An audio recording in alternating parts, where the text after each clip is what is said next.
I pride myself on quality care. I do a lot.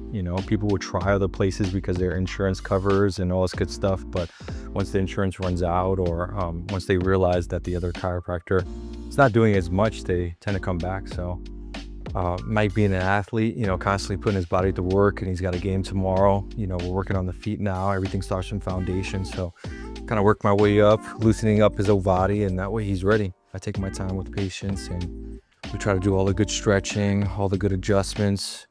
As much as my time allots, I'm not spending a whole hour with him today, but I will spend at least 20-30 minutes just to kind of make sure everything's tuned up, loosened up, and he's feeling good for tomorrow.